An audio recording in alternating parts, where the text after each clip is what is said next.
राज्यसभा में आम आदमी पार्टी के उपनेता पद से हटाए जाने के एक दिन बाद राघव चड्ढा ने शुक्रवार को कहा कि उन्हें हराया नहीं गया, बल्कि उनकी आवाज दबाई गई है। उनके इस बयान के बाद पार्टी के भीतर तीखी प्रतिक्रिया देखने को मिली और राजनीतिक हलकों में भी बहस छिड़ गई।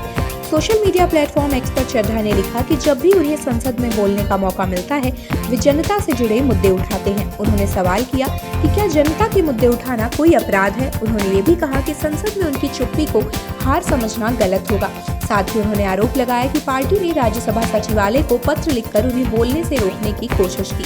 दिल्ली विधानसभा में नेता प्रतिपक्ष आतिशी ने चड्ढा की चुप्पी पर सवाल उठाते हुए कहा कि देश कई गंभीर समस्याओं से जूझ रहा है, लेकिन वे इन मुद्दों पर आवाज नहीं उठा रहे हैं। उन्होंने पूछा कि क्या वजह है कि वे इन विषयों पर बोलने से बच रहे हैं। उन्होंने ये भी आरोप लगाया कि चड्ढा ने मुख्य चुनाव आयुक्त के खिलाफ लाए गए महाभियोग प्रस्ताव का समर्थन नहीं किया। आतिशी ने यह भी कहा कि जब पार्टी संकट में थी और अरविंद केजरीवाल की गिरफ्तारी के खिलाफ कार्यकर्ता सड़कों पर उतरकर विरोध कर रहे थे, उस समय राघव चड्ढा इलाज के लिए लंदन चले गए थे और लंबे समय तक वहीं रहे।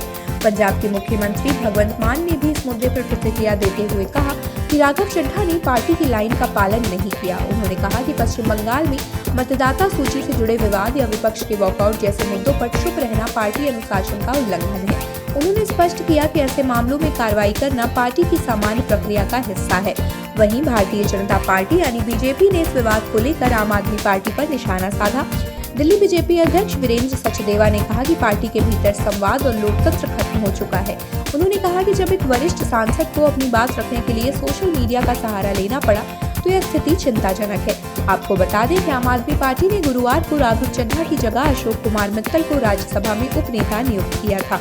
अप्रैल 2022 से राज्यसभा सांसद रहे चड्ढा ने हाल के महीनों में टोल टैक्स, खाद्य मिलावट, गिग वर्कर्स के अधिकार और एयरपोर्ट कैंटीन की कीमतों जैसे मुद्दे उठाए हैं। हालांकि पार्टी के कुछ नेताओं का मानना है कि ये अपेक्षाकृत हल्के मुद्दे हैं और वे विवादित राजनीतिक विषयों से दूरी बना रहे हैं। हाल ही के समय में स्वाति मलिवाल के बाद चड्ढा दूसरे ऐसे राज्यसभा सांसद हैं जिनके पार्टी नेतृत्व के साथ मतभेद सामने आए हैं। आप देख रहे हैं सौगंध टीवी, सौगंध वतन की।